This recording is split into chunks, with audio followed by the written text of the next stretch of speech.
Buenos días para todos mis amados hermanos en Cristo Jesús, a toda mi gente que domingo por domingo pues se toman el tiempo para poder oír estos mensajes que hacemos con el propósito de agradar a Dios y dar un poquito de luz a nuestra enseñanza de la palabra de Dios.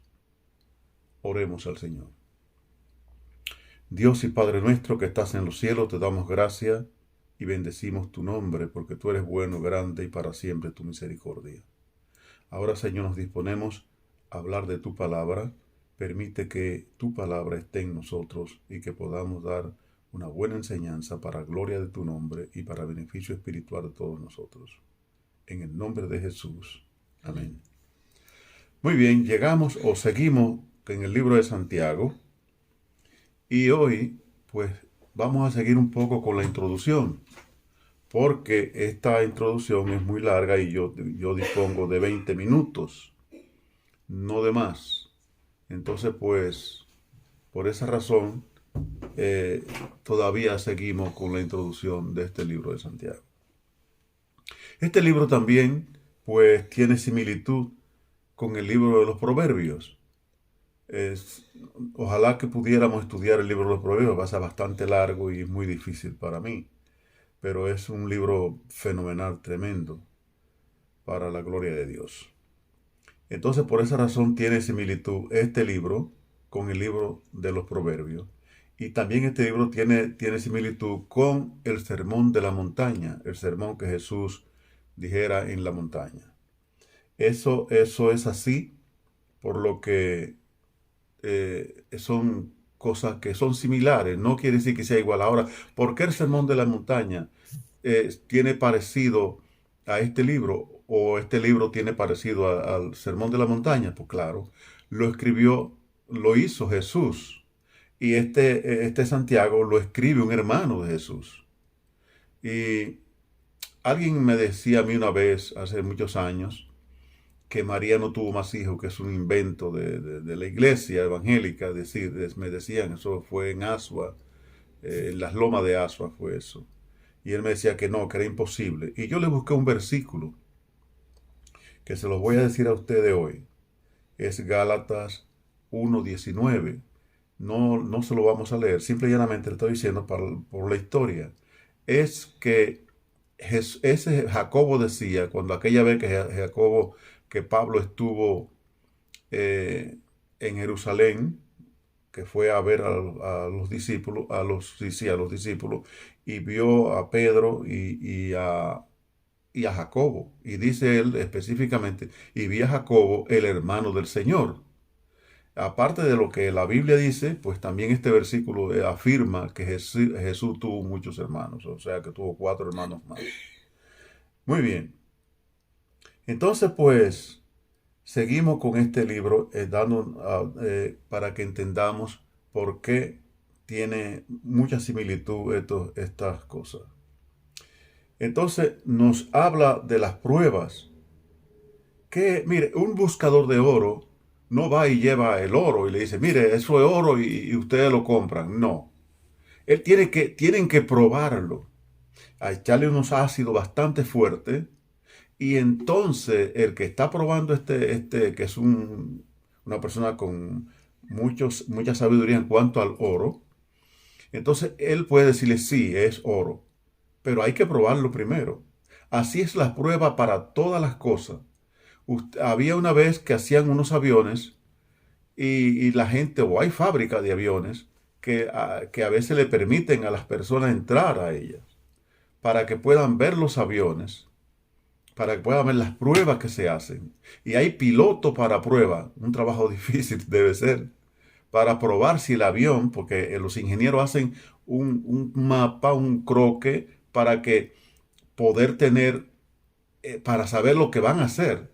Y después van a probar el avión. Pero el avión no lo van a probar para que se caiga, lo van a probar porque saben que ese avión va a hacer la ruta que han trazado ese día. O sea, así es Dios. Dios nos ha hecho a nosotros pruebas, o nos hace prueba, o nos da prueba, para que nosotros mismos nos convenzamos que somos hijos de Dios. Jesús estuvo una gran prueba, fue en la tentación. Ustedes conocen las tentaciones de Jesús en el capítulo 4 de Mateo, y también en Lucas nos habla de las tentaciones de Jesús. Pero él no fue tentado para que pecara, él fue tentado porque no iba a pecar, porque se sabía que no lo iba a hacer. Y no pecó, gracias al Señor.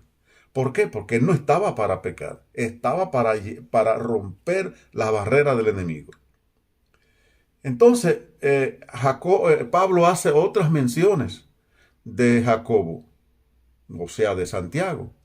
Y vamos a ver lo que nos dice Gálatas, capítulo 2, versículo 9.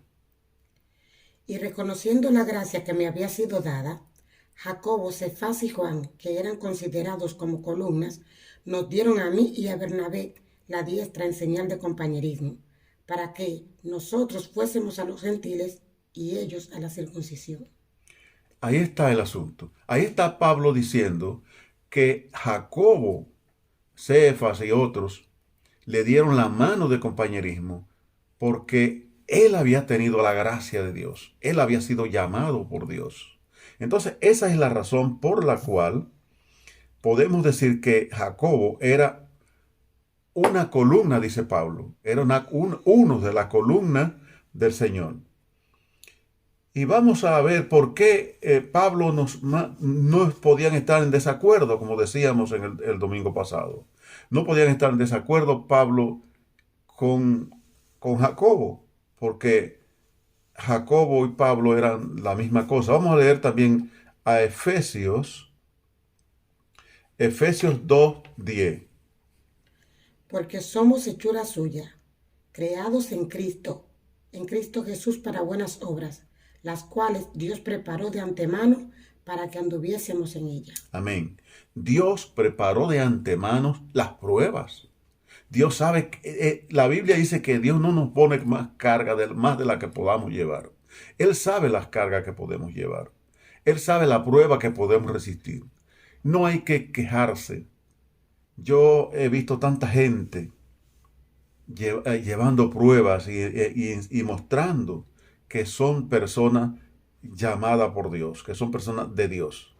Y vamos a ver lo que nos sigue diciendo Pablo de las pruebas en Tito 3:8. Palabra fiel es esta, y en estas cosas quiero que insistas con firmeza, para que los que creen en Dios procuren ocuparse en buenas obras.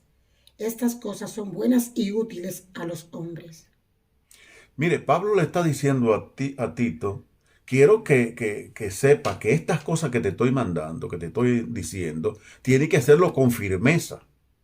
¿Qué quiere decir firmeza? Firmeza es estar totalmente firme en lo que está diciendo. Que no se vea como que hay, porque a veces las enseñanzas dejan mucho que desear con lo que está enseñando.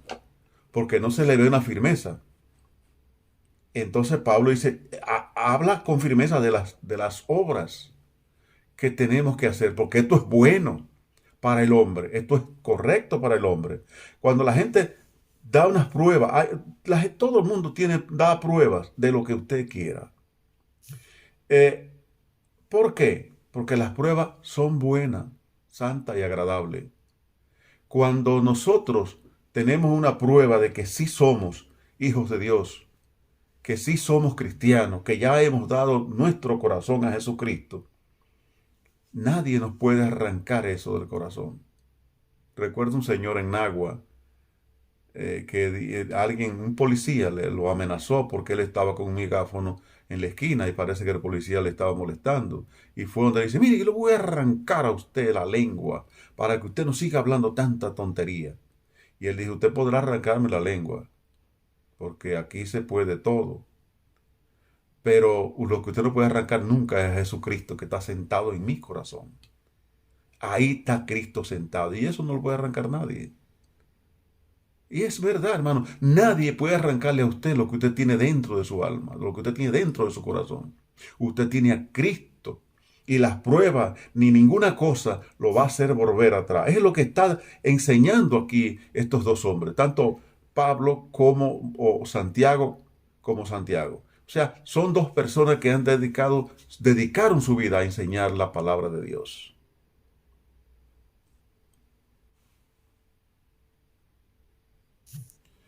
Muy bien, nosotros siempre estamos en Dios, en el Señor. Y vamos a leer también los dos versículos clave de este libro de Santiago. Vamos a leer Santiago 1:22. Pero sed hacedores de la palabra y no tan solamente oidores, engañándoos a vosotros mismos. Hacemos, no tenemos, hay gente que quieren ser oidores, pero ya, es como dice la Biblia que se miran al espejo y se le olvida su rostro y tienen que volverse a mirar, porque se les olvida lo que han hecho, que fue cómo estaba su rostro. Nosotros no nos olvidamos. La palabra de Dios dice que no oigamos solamente, sino que hagamos las cosas, que estemos en ellas. Eso es uno de los versículos clave. Y el otro versículo clave es el capítulo 2 versículo 20 de Santiago. Mas, ¿quieres saber, hombre vano, que la fe sin obra es muerta? La fe sin obra es muerta. Si no tenemos una obra, hay mucha gente que ha mostrado obras, no solamente los apóstoles y usted y yo. Usted puede mirar las obras de Teresa de Calcuta. ¿Cuáles fueron sus obras? ¿Cómo las recordamos hoy o las recuerdan, especialmente sus familiares? Yo no sé si tiene familiares vivos, no lo sé, pero si tiene familia viva todavía, tiene que decir, mi prima, mi hermana, mi tía, era una mujer así, con una obra hecha, con una cosa bonita. Y hay mucha gente, mucha gente. ¿Por qué recordamos todavía a Martín Lutero? ¿Por qué recordamos a tanta gente que hicieron buenas obras, que hicieron buenas cosas? Pero cuando se muere alguien que ha hecho otras cosas, la gente lo recuerda, pero ese era un... mire, ni voy a decir lo que dice la gente. Ustedes saben, ustedes también han hablado y saben lo que dice la gente de la persona que hace malas obras, que hace mal las cosas. Dice, este era esto, eso no, ese era aquello. O sea, no le dan importancia, ni siquiera cuando muere. Y para los hijos si tiene hijos, es como, bueno, se murió fulano o fulana y hizo esto, aquello, malo. La gente recuerda todo. En el momento que muere, la gente no dice que es malo, porque la gente tiende a decir, ay, se murió tan bueno que era, casi siempre. Pero después que ya la persona es enterrada y la gente comienza a recordar sus obras, la gente va a decir lo malo que fue, lo malo que hizo las cosas. Y exactamente lo contrario cuando la persona hace las cosas bien. Cuando la persona hace las cosas bien, yo recuerdo a mi madre todavía, yo la menciono. Yo hice un poema para recordar a mi madre y siempre hablo de ella por sus obras. Entonces, esas son las cosas que Santiago está reflejando aquí en este libro de Santiago. Vamos a ver ahora el capítulo 5 de Romanos, versículos 3 y 4. Pero vamos a leer el 3 primero y después el 4. Y no solo esto, sino que también nos gloriamos en las tribulaciones, sabiendo que las tribulaciones producen paciencia. ¿Cómo usted puede ser probado? ¿Cómo usted puede tener paciencia si no ha sido probado? Si no pasa por circunstancias que lo lleven o nos lleven a nosotros a tener paciencia, porque la paciencia es un fruto del Espíritu. Y yo oigo mucha gente que dice, yo no tengo paciencia. Sí, pero eso entonces, si usted dice eso, pues no diga eso, por favor. Porque si usted dice eso, te está diciendo que usted no tiene el Espíritu Santo. O no tiene los frutos del Espíritu Santo. Uno de los frutos del Espíritu Santo es la paciencia. Es algo que es vital en la vida del creyente. Es vital en la vida del Hijo de Dios o de la hija de Dios. Entonces, sí usted tiene que tener paciencia. Sí, yo tengo paciencia. Puede ser que en un momento dado a mí no me guste una cosa, porque eso puede ser así. No podemos decir que no. Pero eso no me va a llevar a mí a decir que perdí la paciencia, porque yo no puedo perder la paciencia, o no debo perder la paciencia. Somos hijos de Dios. Y el versículo 4 dice, Y la paciencia prueba, y la prueba esperanza. gloria a Dios. Y la paciencia prueba. Yo recuerdo un señor, un pastor, cuando yo estaba de pastor en Puerto Plata. Esto lo sabe René Biel, que siempre ve estos programas en Puerto Plata. Mi hermano René Biel, mi hijo en la fe, es un hombre cristiano, un hombre de Dios, él y su esposa. Y llegó un hermano que estaba en casi en Samaná. No recuerdo el nombre del pueblito, era un pueblo que está antes de llegar a Samaná. Y yo estaba en Puerto Plata. Y él se fue en un motor, en una moto, como dicen aquí, hasta Puerto Plata. Pero cuando llegó a Puerto Plata, tuvo un accidente. Y el pie, uno de sus pies, un hierro de no sé de qué cosa, le pasó de un lado al otro el pie, en el talón. Y fue un accidente muy aparatoso, tuvo muchos problemas. Él chocó o lo chocaron en la moto, en el motor. Y a él le preguntaron que si tenía algún familiar cuando llegó al hospital, cuando lo llevaron al hospital. Y él dijo, tengo a Jesús Brito. Y dio mi dirección.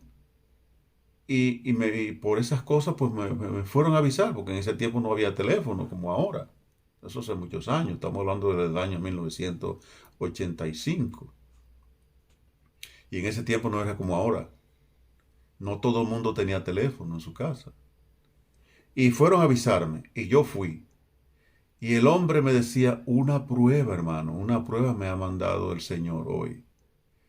Y yo fui triste porque la verdad que como estaba lejos y era mi hermano en Cristo y yo una persona que yo quería mucho o que quiero mucho, él pasó el día diciendo gloria a Dios. En medio de su dolor, en medio de ese dolor, porque tenía muchos golpes, no solamente ese golpe del pie, tenía muchísimos golpes. Pero él estaba glorificando a Dios. Decía, algo quiere hacer Dios conmigo. Y me decía esas palabras siempre. Y es lo que Dios hace con usted. Y lo que va a hacer con usted y conmigo.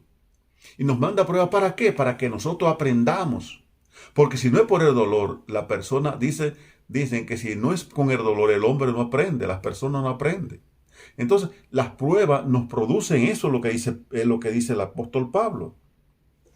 Las pruebas producen paciencia.